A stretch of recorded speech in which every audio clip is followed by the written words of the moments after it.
Welcome to episode 1408 of The Sleeper in the Bus. I'm Justin Mason, joined as always on Sundays by a traveling Jason Collette. How you doing, my friend?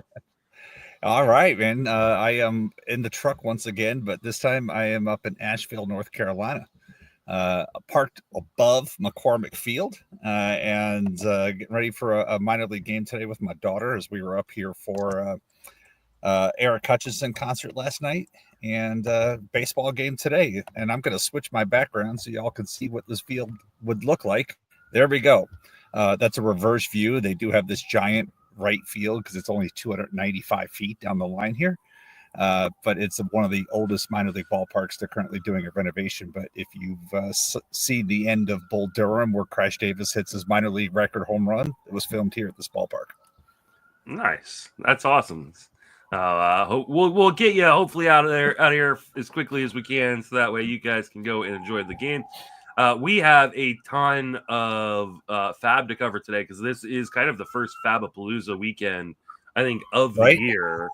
But we also have some news, none of it really good.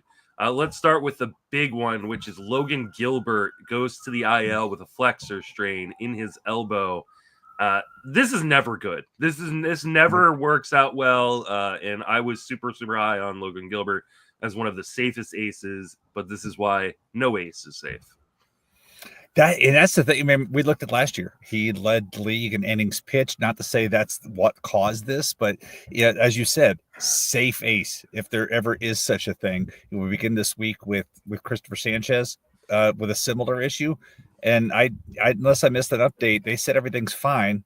I made the comment to somebody earlier this week. I take usually when a team says everything's fine and my wife says everything's fine, the outcome's the same and it's never good. So that's where, and I haven't heard any update on Logan Gilbert other than he threw 3 scoreless innings, got 3 strikeouts, and then came out of the game with forearm tightness. So yikes, not a great thing. And I don't know. Hopefully he just pray to Joe Boo that things are okay, but rarely does this go a positive path. Yeah, the last report I saw was that they were hopeful that this was not a tear, but that they have done imaging. They are calling it a strain, which is a tear. So you're holding on to Logan Gilbert in all formats until we get some more news, but this is most likely going to end up with him needing Tommy John surgery, unfortunately. It's so sad because I sent this to you in the group text and I put it on Blue Sky, but an old friend of mine from Florida was on a road trip and she works at Stetson, where Logan Gilbert went to school. And so she went to the Seattle game, wore her Stetson hat, wore her Stetson hoodie, and was watching him warm up in the bullpen. And then the pitching coach walks over and gave her an autographed baseball. She didn't even ask for it. He just saw her wearing that, autographed it, said, "Go Hatters." And I was like, that's awesome. Yeah, more good stuff like that in baseball. And then, within 2 weeks, here he is where he may not pitch again until, end of 2026. Yeah. It's quite the bummer. So, like I said, you're holding on for right now, but just expect the worst at this point because that's typically what happens here. Speaking about expecting the worst, Tyler O'Neill has his yearly injury that leads him to the IL. If you thought that Tyler O'Neill's season was going to continue being good, this is just what you get with him. He's got a neck issue. He was having neck spasms.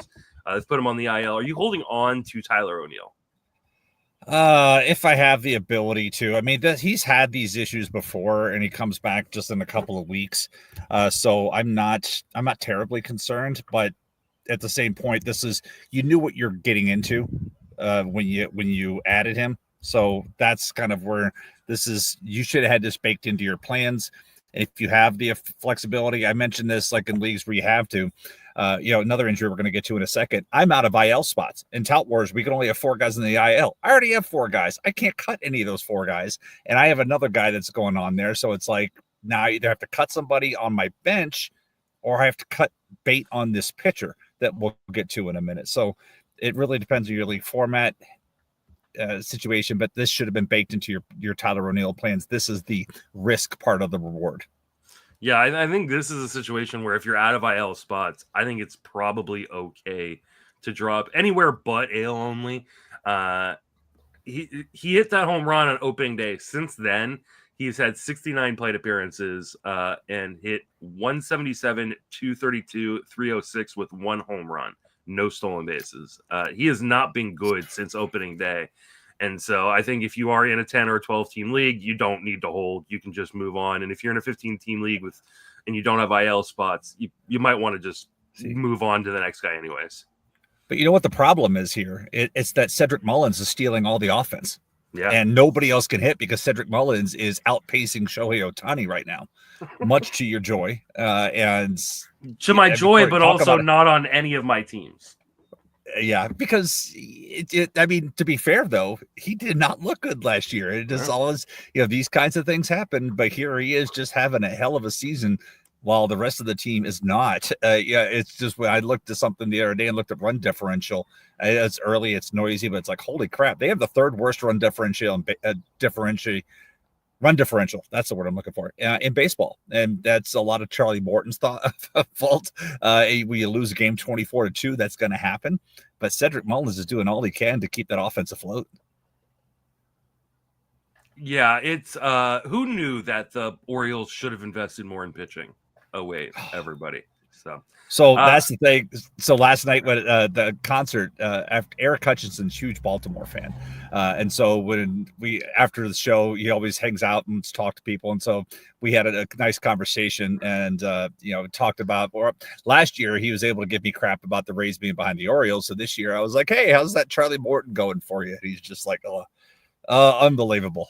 So he's like, I have Chandler Simpson on my fantasy team, but yeah, it's kind of crazy to look at Baltimore and see them in dead last in the American League East right now, and just how poorly the team is performing.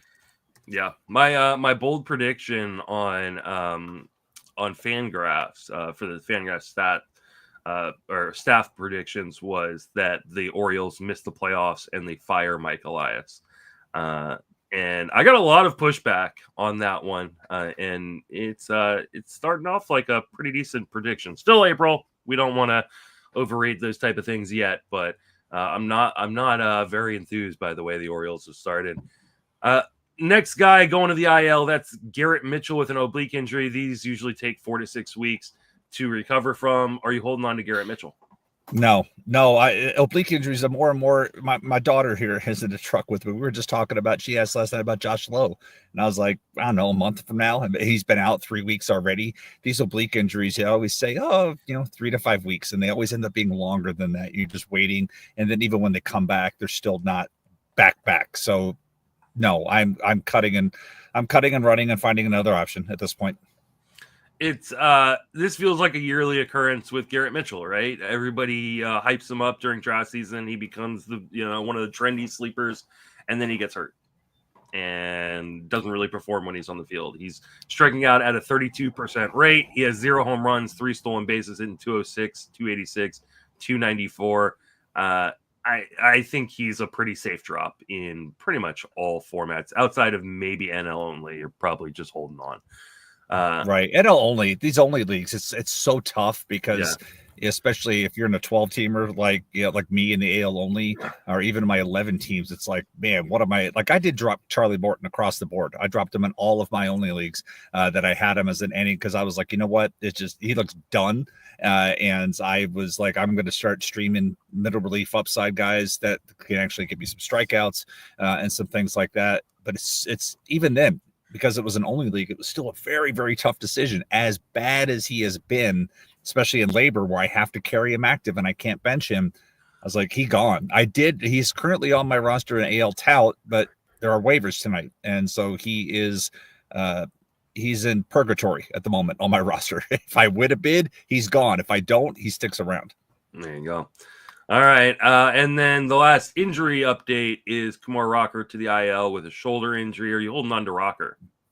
That's the pitcher I was talking about. So I have him in AL tout. If I move him to the currently, I can move him to a reserve because I had an empty reserve spot.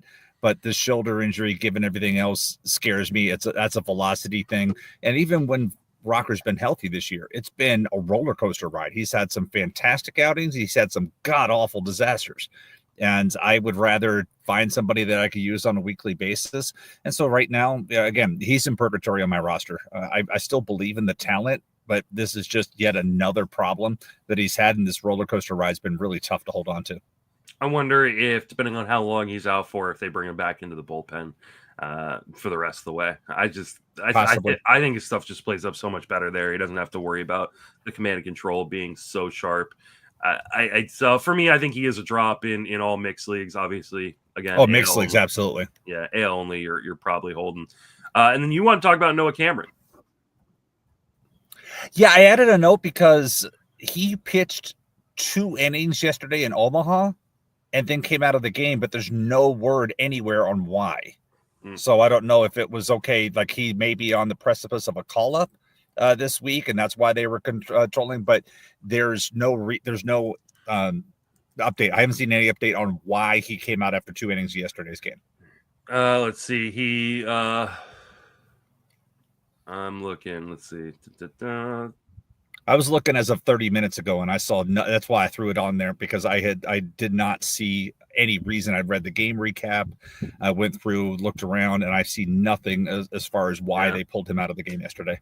A lot of people theorizing that he could be a call up, and that's why he was pulled, but not seeing anything either. So just keep an eye out. Maybe put him on your watch list. Maybe in leagues where you can take a spec if Noah Cameron would register as a big call up for you, maybe throw a couple bucks on him this week just to see. But definitely double check before your FAAB runs to see if we have any sort of update. 3 leagues. I've been riding this, waiting for this. So I have him in 3 leagues. I drafted him as a reserve in multiple leagues this winter. There you go. All right, let's talk about some FAAB. Like I said, this is the first kind of FAAB-a-palooza weekend. We've got multiple guys that are that have made their debut this last week that are going to be widely targeted in FAAB. Let's start with the big one, which is Nick Kurtz. Paul and I talked about Kurtz when they announced he was getting his call up. This is going to be a massive spending weekend for Kurtz, especially. How high are you willing to go on a guy like Nick Kurtz this early in the FAAB season? So the encouraging thing is he's been in the lineup every single day since he's played. He's played first base. He's played 4 games. He's hit 7th, and he's also struck out on almost half his plate appearances. Yet it's only 14 plate appearances. But you believe in the overall talent. I would be aggressive this weekend because Oakland's not calling him up to give him a cup of coffee and then send him back down to Las Vegas. I'm trying to think of where the AAA is these days. So I would be aggressive here just because of how the situation is playing in Sacramento. And even if he is hitting at the bottom of the lineup, I still want to be aggressive and see what's happening here. Because again, they can afford to let him do whatever he wants to do. And we saw what he did in the minor leagues, and it was just destroy the baseball. I mean, that's all he's done since he's been a professional baseball player. Yeah, there are going to be some massive bids. I know he's been striking out a 43% clip since coming up. He has yet to even draw a walk. Obviously, no home runs and no stolen bases to speak of yet. But in spite of this slow start, there will be people who go crazy. And I was kind of talking with people in the Patreon, and someone was like, hey, how high do you think the highest bid goes? I was like, we'll see some $500 bids, I think, this week. That blows my mind. I mean, we saw it with the Simpson. Somebody spent like $661 on Chandler Simpson. Yep. Okay. It's going to happen. Do not do that. That just hamstrings you the rest of the way. I think that if you're looking to make a massive bid, 30% of your FAAB makes sense. $300 in a $1,000 FAAB league, $30 in a $100 FAAB league. But I really have a hard time even wanting to do that because it does hamstring you unless you really need power a ton. And you have not spent much FAAB yet. I think it makes a lot of sense to make a big bid. But I think for me, the majority of my leagues, I'm probably going to be in the low triple digit range, somewhere between $100 and $200. And in the leagues where I really need power, I may bump it up to 300. So, but there is a lot of risk, right? Paul and I talked about this this week. Like, there have been plenty of guys who in their initial call up that end up turning out to be really good hitters at the major league level that struggle, or Mike Trout being, the best example of that, struggling in his first go around. So be careful. but you can strike Yep. lightning in a bottle, and this is a guy who could hit 40 home runs, especially in that ballpark where the ball just flies out. Next guy on the docket is Noelvi Marte, who has played well since coming up. It hasn't been a ton of plate appearances yet, but hitting 333, 381, 641 with 3 home runs and 2 stolen bases so far in 42 plate appearances. Any interest in Marte? Yes, because he's also playing every single day. And that's the other, we talked about this 2 weeks ago, where if you're in the lineup every single day, now he's hit 5th or 7th, depending on the pitcher. And there's been no rhyme or reason. When I was looking at this, he's hit 5th against a lefty and a righty, and he's hit 7th against all righties, but they're moving around. But he has played every single day. And statistically, he's picked up where he left off pre-PED suspension. So, yeah, I have some interest in this because of the way the Cincinnati offense has picked up its pace. Obviously, the 24 runs against Baltimore certainly helped, but they have picked up their pace since that dead week where they kept getting shut out 1-0. And there we know what happens in Cincinnati as the weather gets warmer. So, yes, there is interest in here with Marte. Yeah. Now, let's keep in mind, I think he did hit one of those home runs off of Jorge Mateo. Yeah. So and the underlying numbers are not as good as the surface ones. That being said, they're not bad either. He's just below league average in zone contact. His XBA is 260, and I think that is more what you're hoping for, and not necessarily even what you'll get, but what you're hoping for is like a 260 batting average with power and speed. Playing every day in Cincinnati, I think this is a guy you should at least pick up and see kind of where it goes. Just be ready to have a pretty quick trigger finger if he starts to struggle, because I don't think he'll be up long if he does. Well, the league is still hitting 239, so 260 is still good.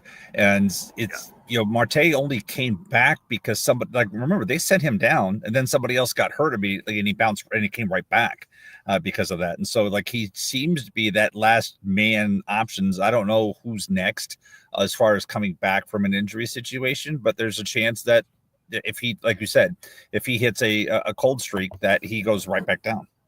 Yeah. Next guy on the docket is Eric Wagaman. Now, this is going to be more for deeper leagues, but Wagaman is playing regularly in Miami and playing fairly well. So far, he is hitting 259, 310, 444 with 3 home runs and a stolen base. He is dual eligible at first and third, and even started to play a little bit of outfield here and there. So, any interest in Eric Wagaman in Miami? Yes, because the opportunities are going to be there, the playing time. Like you said, it's, he has been in professional baseball for a while. He was with the Yankees, then he went to the Angels, and then he was a minor league, I believe it was a minor league free agent. And they decided, the Angels were like, we're moving forward with Nolan Schanuel. And so, Wagaman, you can go, but the opportunity should be there for him to play every day. And like you said, he's doing well so far. And, I'm looking at his minor league numbers, and you see a lot of hitting for average and getting on base, walking a lot, not striking out a bunch. And those skills should play up. I saw somebody, I think it was in the Sheehan Slack channel, somebody was mentioning if Wagaman could be like this year's Jake Berger. And I don't feel that's a good equivalent because Jake Berger always had the raw power, and the power's not here. But this is still a good hitter that can play every day. And like you said, for an NL-only league, this works really well. Yeah, I like Wagaman. Kind of mentioned him briefly with Paul, I think, last week when we were doing a Would You Rather. But Wagaman is an interesting prospect. Yes, he was a minor league free agent because the Angels did let him go. But there is a good amount of power in this bat. There's a little bit of speed that we have seen that he'll be allowed to, maybe steal a handful of bases here. He stole 10 in the minor leagues last year with 17 home runs. But I think the hit tool is a little underrated. I'm actually a little surprised the Angels just let him go. He hasn't had a strikeout rate. Are you though? That's probably fair. He hasn't had a strikeout rate in the minor leagues above 20% since 2021. And he's making really good in-zone contact, 89% in-zone contact right now. His XBA is 319. He's got a 10% barrel rate. I think there's a little something here, and I think in 15-team leagues he should be rostered, especially with that dual eligibility. I like this kind of guy on my bench that can fill in at first, third, and corner. Yeah, indeed. He's going to be on several waterfalls in the 15-team mix for me, but I don't have an NL league, but I do want to see if I can end up with this because, again, it's the playing time. Miami has done all year. They've been trying to pick up these I don't know, these castaway corner guys like Davian De Los Santos. Like they've been taking everybody else and like, okay, you don't have room for this guy. We'll take a chance on him. We'll take a chance on him. And they're hoping that I'm throwing 6 of these guys somewhere and one of them is going to stick. And so far, this has been the best one. Yeah. Then let's talk about, let's move over to Minnesota, talk about a couple guys. Edourd Julien isn't playing great, hitting 220, 305, 333. But he is leading off against right-handed pitching. And he has led off in every game he has played since April 13th. So we're talking about 2 straight weeks of leading off for the Twins. Any interest in Julien?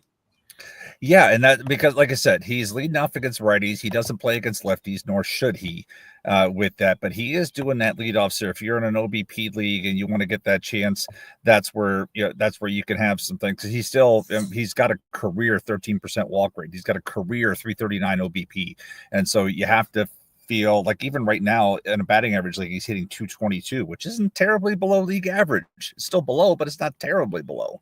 And if he's going to hit leadoff like this, and he should, because there's nobody else, when you look at that roster right now, this is who should be hitting leadoff against righties because nobody else really qualifies for that role at the moment. And it's a struggling offense. They need Matt Wallner back in a big way. Hopefully that comes back soon. But Minnesota is on the struggle bus this year, and I'm surprised. Rocco Baldelli's got about 3 more days to make it out of April. I don't know if he's going to if they have another stinky weekend. It's been rough. Yeah, I like Julien. He's one of these guys that I think has talent. He hasn't put it together yet at the major league level. I love his strong walkability, but he's also being more aggressive this year, especially in the zone.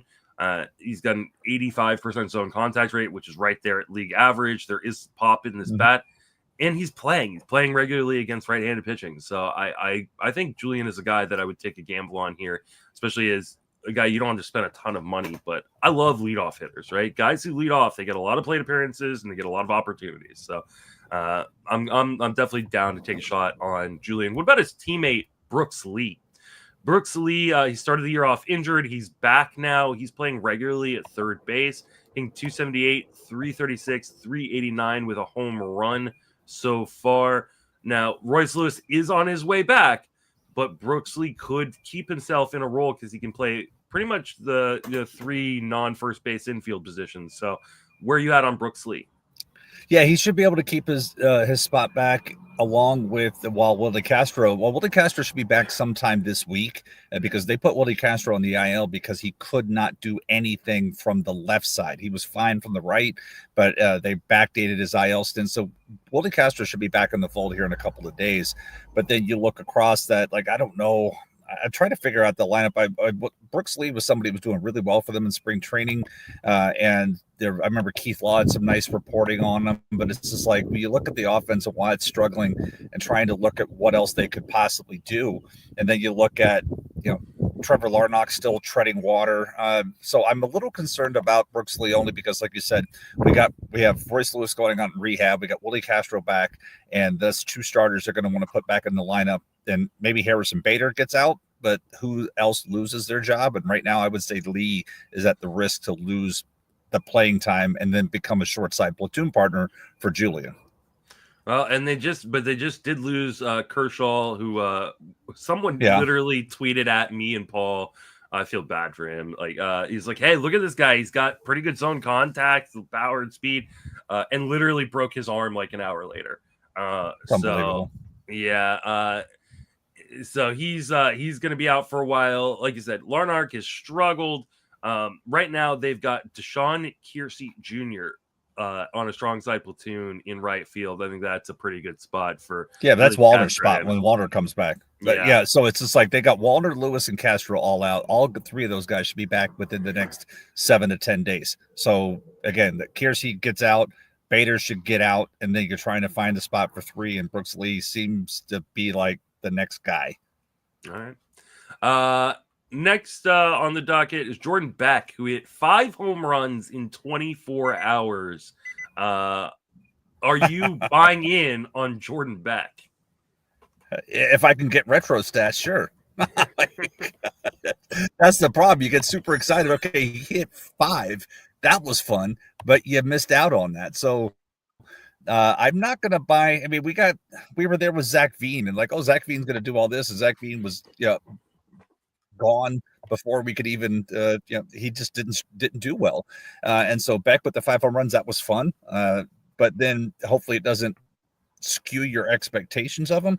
That said, it's like they definitely elevated him in the lineup after that. He hit first and second this weekend, against the leadoff against the lefty, hit second against the righty today. So lefty, he hit leadoff yesterday. He's hitting second today with things. So yeah, I would be interested as long as he's going to be hitting up in the top of the lineup, but I'm not going crazy.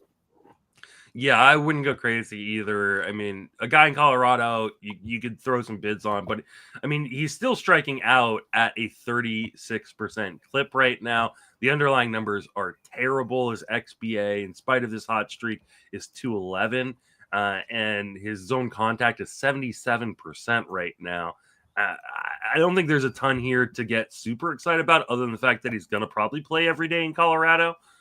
But here's the thing about Colorado. They are not like the Miami Marlins in terms of Miami will continue to run guys out who are terrible because they just don't care, right? Like they clearly sent down their top prospect or one of their top prospects in Zach Veen very, very fast after he struggled. So I don't know that Beck holds on to a job if he starts to struggle the way he was prior to this amazing outburst that we saw over a 24-hour span. That being said, in deeper leagues, he could take the gamble and kind of play him at home, but on the road, he's going to be terrible. I mean, so if we look at his, in his major league career, it's 71 games, it's 234 plate appearances, but a 36% strikeout rate, a 202 average. I would encourage you to go look at the rest of season projections for him. And we're looking at an average of about 10 home runs and about a 240 batting average and 10 steals, 10, and 240. That's replacement level. You can find a lot of that. And like you said, he has a bad week and maybe he's back in Colorado Springs or wherever they're playing AAA in Colorado these days. And because the Rockies, I don't know, man, that is yikes. We knew they were going to be bad. As the meme says, our expectations were low, but holy shit, this is bad. Another guy who's going to be picked up is Alex Verdugo. He's leading off against right-hand pitching in Atlanta. That's a pretty damn good lineup to be leading off for. No home runs or stolen bases in his 7 games yet, but hitting 250. Any interest in Alex Verdugo? So I'll say this to my friend Rob, because I know he listens to this. It's like Verdugo's not doing anything. But since he's joined that club, Atlanta is 7-1. He pointed that out to me in a text last night. So that's why I'm mentioning that. So like Verdugo is maybe he's got that it factor. I don't know, but statistically, he's not doing anything. Like you said, he's hitting leadoff for a talented lineup, and we know Verdugo can get on base when he's hitting for errors. He gets some more batted ball luck, and then some runs could be there. But you have to kind of set your expectations. Runs, batting average, anything else would be gravy with him. But he has the ability to get on that streak, and if he's hitting leadoff like that, yes, please. We have some breaking news as we're talking right now. The Yankees have announced that Devin Williams will be removed from the closer role for now. So we'll get into some. Well, let's might as well just get into some closer options as we speak. Who do you think is next man up in New York with Devin Williams? Is it Luke Weaver? Is that the easy answer? It is the easy answer, but Brian Cashman, I know you listen to this podcast. Please sign David Robertson. I'm still carrying him in 2 AL only leagues as a reserve, and I would love for that to come to fruition. He's been a Yankee. You know he can pitch there. Please sign him, please, and thank you. And then the whole Spider-Man meme I think I sent to you guys this weekend about Sonny Gray, Devin Williams, and Ed Whitson pointing at one another. This was one of the reasons – when you look into the offseason, Devin Williams going to the Yankees, I didn't get him anywhere. Not that I was concerned about him having an Ed Whitson type of situation, but it's when a closer spent his whole career in a small market and then has to go to that media frenzy that is New York. That was honestly just one of the concerns I had about Devin Williams and why I decided to stay out. Like Andres Munoz was the only guy that I was trying to target as a high-end closer. Everybody else, I was like, I'm just going to swim in the middle. But I didn't want, Hader I ended up with Hader in one league, but I wasn't targeting him. But Clase and Williams were two guys that were off my board. And we could talk about Clase a little more later, but those are two guys that were off my board. And here we are. That doesn't the Yankees need to do this because Devin Williams just hasn't looked right, and give him a chance to reset himself mentally. And we can, Clase, I would say this same thing, and we could talk a little more about him later. Yeah.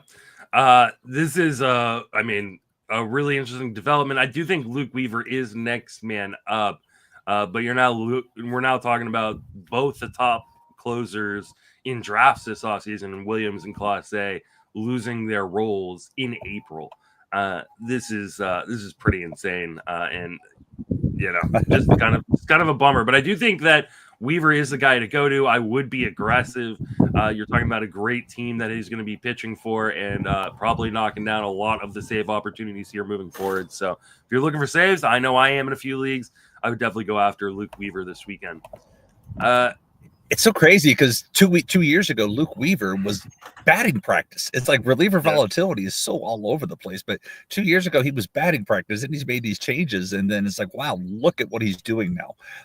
And reliever volatility, man, it is one of these things that you can't solve for in this game. As much as we love it, you can't solve it. It strikes everybody. Yeah. Moving back over to offense, we're going to cover a ton more closer news and potential pickups here in a little bit. But let's finish out the offense with some catchers, and we've got, and then I think also we have. Oh no, it's still catchers, and we'll talk some starting pitchers. Agustin Ramirez made his debut this week. He's been great since getting called up. A home run, a stolen base in 4 games, hitting 500, 563, 1,000. Slug so far. Where are you at on Agustin Ramirez, who is a top tier prospect but has defensive issues? So for those watching visually, Nick top of the list, Agustin Ramirez next. Not 50 feet of crap, but it's like those are the two. If you maybe choose 2 guys to be aggressive on, that would be my 2 guys. Ramirez was somebody that I was aggressively in like my draft and holds. I have him in both of my draft and holds. And he was somebody in deeper leagues I was aggressively targeting for this opportunity. Because again, once he gets up to Miami, let him play. We know there's defensive issues. And so he is not, he's going to lose. I don't know if he's going to get enough catching eligibility this season to stay at catcher. But if your leagues consider him a catcher right now, enjoy it for this year. But defensively, his home is at first base or DH, but he has issues behind the plate, and those would be magnified in a full-time capacity. But like I said, I would be super aggressive because there's no reason Miami should send this kid down. Leave him up. You called him up, leave him up, let him do his thing. He's already got 3 games at catcher out of his 4, so I think there's a chance that he could kind of retain that eligibility. I don't know if he gets to 20. I don't know if he's going to get to 20, though. That's the thing. Maybe not.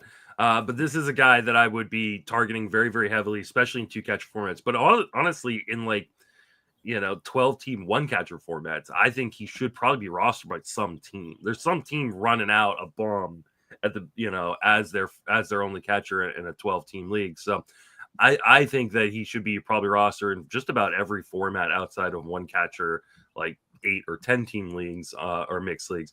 But this guy has power. He's got a little bit of speed as well. He's a good hitter. He has hit pretty much every spot along the way.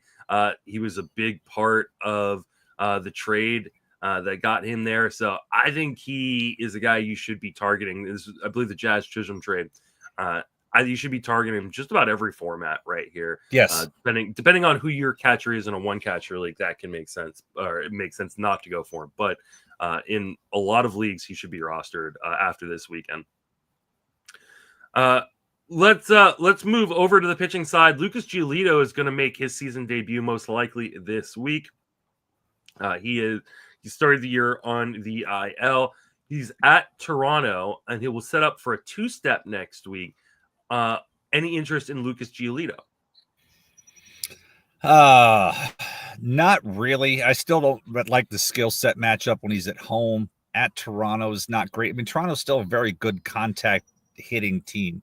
And so that's another challenge too. So no, I'm passing on Giolito unless I'm in desperate situation, dire straits for pitching in the league, but I'm going to pass on him.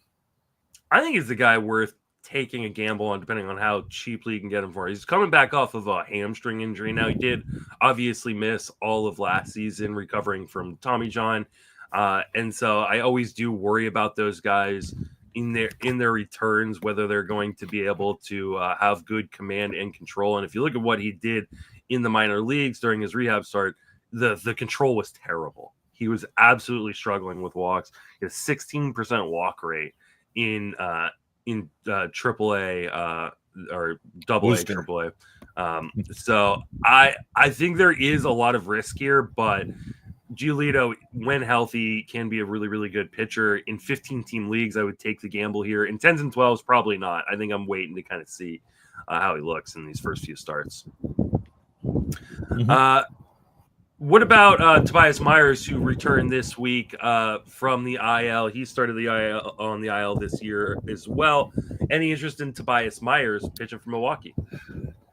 Leaderboard fun. Do you know that his strikeout minus walk percentage is worse than Jake Bauer's this year? So it's like if you go to Milwaukee's team and look at the leaderboard and sort, there's Jake Bauer's, and then next is Tobias Myers. Yeah, 4.5 innings, but it's not like Jake Bauer's threw a lot either. But yes, there's interest in Myers, like the skill set. It's only because the opportunities there in Milwaukee. Freddie Peralta is like standing alone, and then everything else. And so Myers, when he's on, can be serviceable, not a set it and forget it type of guy. But we're also going to talk about his teammate here, so we might as well transition my thoughts there. Like Quintana, same type of thing. Skill set, it depends, but Quintana's done a lot of heavy lifting for you already. The skills aren't there, but the results are there. He's getting the wins. He's stranding runners. That's not going to last, though. I mean, we're talking about a guy with a 6% strikeout minus walk rate, so the strikeouts were already fringy, and he was still pitching around things. That's not a recipe for continued success. I have more interest in Myers than I do Quintana because I feel like we already missed the goodness of him. If you didn't have him in an NL only league, then it's like you go to get him now. You probably already had him in NL, but if you're looking at it 15 team, 12, like, oh, he's there. I would suggest looking elsewhere. I would take Myers over Quintana in any of these formats, only because, again, Quintana's exceeded your expectations already, and there's only one direction you can go from here, and that's down. I mean, they're pretty much the mirror image of each other. One's a righty, one's a lefty. Neither strike out a ton, but they kind of rely on good command and control.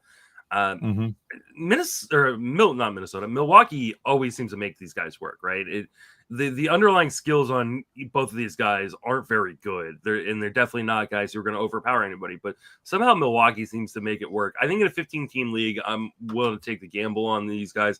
I think I do lean a little bit towards Myers than I do Quintana, just because of Quintana's age and the fact that he signed so late. He didn't get a full spring training to kind of ramp up, and we saw what that did to a number of pitchers last year.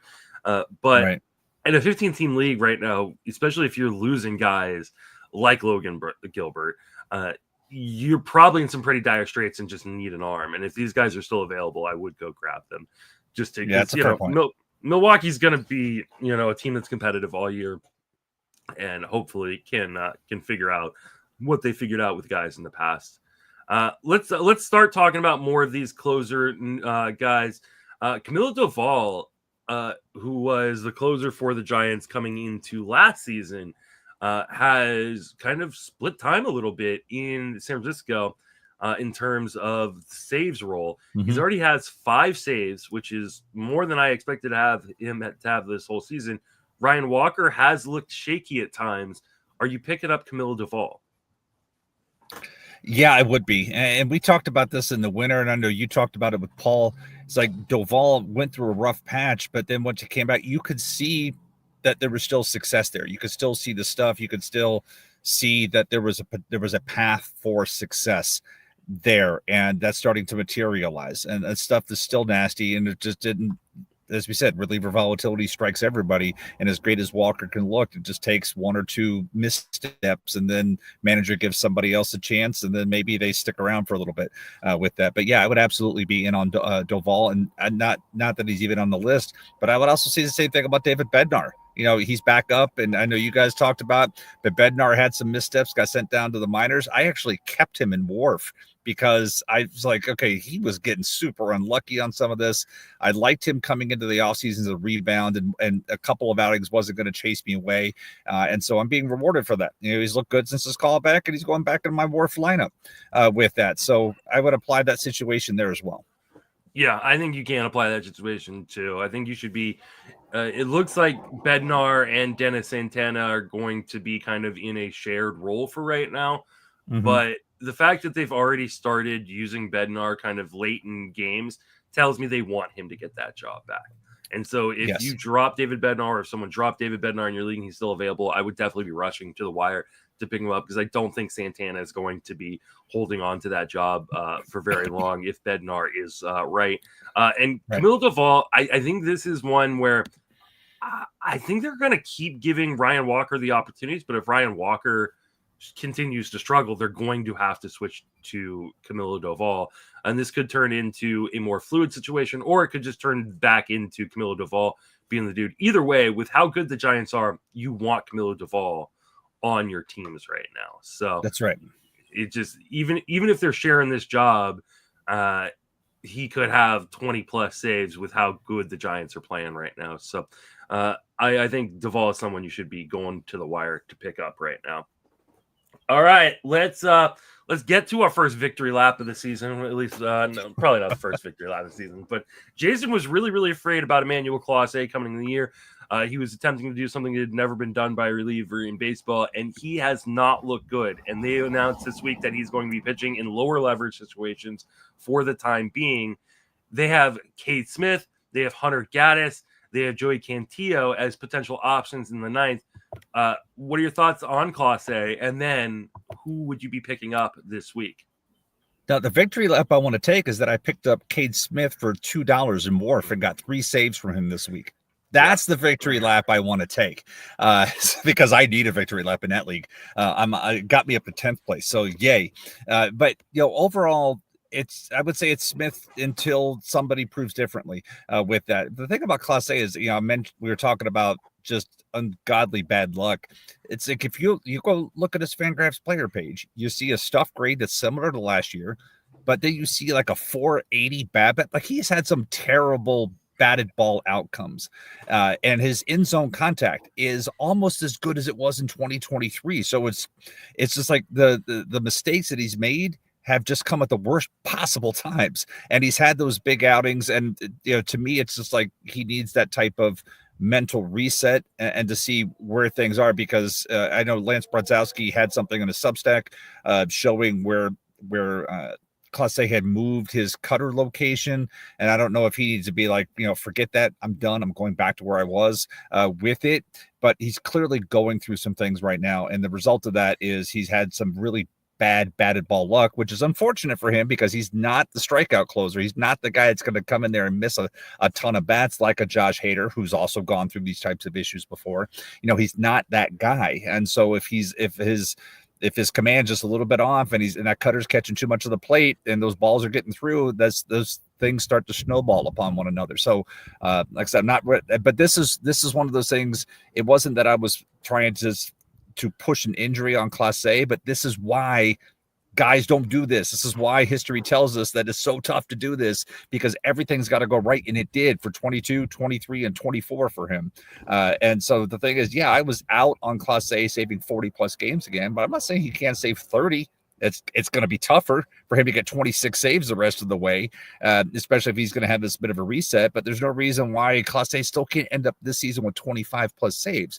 But I understand that's not what you drafted him at. You drafted him, and people were taking him at the end of the second round, early third round. They were just putting 40 saves, 70 plus innings, and great ratios in the bank once again. And that's why I was constantly beating that drum this winter, saying, hey, pause on that one, because that's never been done. And if it's never been done, think about the reasons why that hasn't been done before saying this is going to be the first guy that does that.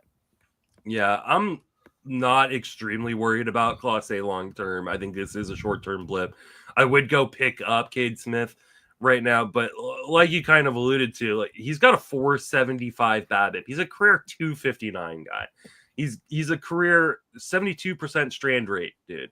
He's at 66%. Like his xERA right now is 347. He would not be losing this job if his ERA was in the mid threes. He wouldn't be the guy you thought you were getting when you drafted him, but he wouldn't be losing this job. I think he'll get the job back at some point. And so if somebody drops Emmanuel Clase in one of my leagues, or someone, yeah, like I'm going and grabbing him real fast. But in the meantime, I do think Cade Smith seems like the first guy up. So I had that odd man reaction. We said drop him because I was like, you know what, that'll never happen. But I was listening to the Baseball HQ podcast on Friday. I was listening yesterday, and Mike Gianella was on it, and he mentioned this. They recorded this on like Thursday, and he mentioned somebody in his league this week had dropped Eugenio Suarez. So that 4 home run night last night was on the waiver wire. There was somebody asking. Somebody dropped him. And I'm like, oh. Someone was asking in the Discord, like, hey, like, what do we do with Eugenio Suarez? And I don't know if I even got a chance to answer, but we talked about Eugenio Suarez earlier on in the earlier on in the season when he started off really hot, which is this is going to come down, but then it's going to go back up. Like, this is what Eugenio Suarez just like last year. Yeah, he's just one of these dudes you just leave in your lineup and you look at the end result and you go, okay, he hit me 30 bombs and a decent average. Like, don't mess around with those guys. Well, I remember talking in the end of draft season with one of the guys in the Moneyball League that I auctioneer. He mentions like they finished second and they dropped Eugenio Suarez like the week before he blew up. Like they had him, they drafted him, and they're like, fine, I'm dropping him. They're like, all we had to do was keep him, and we win this league. And I was like, oh, that's so tough. But yes, it was just like last night. I'm getting text and I'm looking on my son's like 4 home runs. I was like, wow. And then they lost the game too. That's the other thing. It's like, how do you lose a game you're hitting 4 home runs? But the Diamondbacks are on the struggle bus this week. I mean, shoot, my Rays took 2 or 3 from them. Yep. All right, next guy, or actually last guy on the docket is Porter Hodge. Ryan Presley has been dealing with a knee issue. He hasn't looked great this year anyways. Any interest in Porter Hodge? Yeah, and there was interest in Porter Hodge. Remember, before the Astros added Ryan Presley, there was, hey, Porter Hodge is going to be the guy. And we'll see where these go. And then they added him. I mean, the knee issue is that he had his knee drained. And that's not something that's usually a one and done. That usually comes back to haunt. And so in XFL, where it's a dynasty league, I am rebuilding. I actually traded for Porter Hodge. Trevor Hodge. I don't know where that came from. But I traded for Porter Hodge this past weekend in a couple of deals. But I added, I got Miguel. I got the Hodge Amaya battery. And I moved Wilson Contreras, who's not going to be catcher eligible after this season. And he wasn't going to be at a keeper price. He would have been a $23 first baseman. So I was like, okay, I'll move that and I'll get that Cubs battery. And I ended up getting Justin Crawford in the deal, making a deal with Ian Kahn and Steve Gardner with that. So I would like to see Hodge come up with that, but it just reminds me that prior to Ryan Presley joining the Cubs, we were all on board with Porter Hodge. And the reason why we faded him is because Ryan Presley came into board. Yeah, I think someone asked me, I don't know if it was in one of my chats or in the Discord, who has more saves rest of the way, Dennis Santana, Porter Hodge, or Jason Adam? And I said, I think it's Hodge. And Hodge. I don't know that it's particularly close. I think Hodge. Yeah, I say Hodge. I say Hodge very confidently. I would say Hodge in that capacity. Yeah, so I do think Hodge is kind of the next man up. And I think if he pitches the way he has shown he can pitch, that he could hold this job rest the way in Chicago, or at least till the trade deadline if they go out and get someone else. But David Robertson. Yeah. I don't think he's getting a job for some reason. So, yeah. At this point, the longer he doesn't have a job, you wonder what else is like underlying. But maybe he would figure at some point pitch. some news would come out. Yeah, he wants to pitch for a contender. Chicago certainly looks the part. It could be. All right, that's going to wrap us up for this episode. Jason, want to remind everybody where you can reach on social media and plug anything you got going on. Yeah, find me at Blue Sky, Jason Collette. I had an article this week on the struggle bus team, looking at guys, looking at where they were last year compared to this year, and taking a look like Christian Walker. And I just made hey, here's a roster. Here are some guys that are struggling and what decisions you have to make, because it's sometimes you have to make some tough decisions. It's easy to cut your final few picks. They're almost sometimes people draft those guys to cut them. But I was looking at guys in RotoWire Online Championship who were drafted in the first 18 rounds, because if you do the whole inverse thing, that's where we're at. We're now at the 18th round. They should be an easy cut. But I was also looking, I had guys at ADPs. Class A was one of the guys I mentioned. But I had guys in ADPs in the 60s that were in the article, like Yainer Diaz. And I have mentioned, I had Yainer Diaz as catcher 1. I believe I had Wilson Contreras as catcher 2. Two guys that were like right there, 61, 62 ADP, and both guys are just not doing what anybody expected them to do this year for us, which is hard. But I just took a look at that, and I don't have this week's article topic yet. If anybody has an idea, throw it in Discord, throw it in the podcast comment, throw it somewhere. I have not thought about this week's article idea yet, but I need one. There you go. You can reach me on all social media platforms, Justin Mason FWFB, writing it Fantasy Pros 4 days a week, Fangraphs 5 days a week. And that will do it for us. For Jason and myself, thank you for listening. Have a fantastic baseball season. Thanks, guys.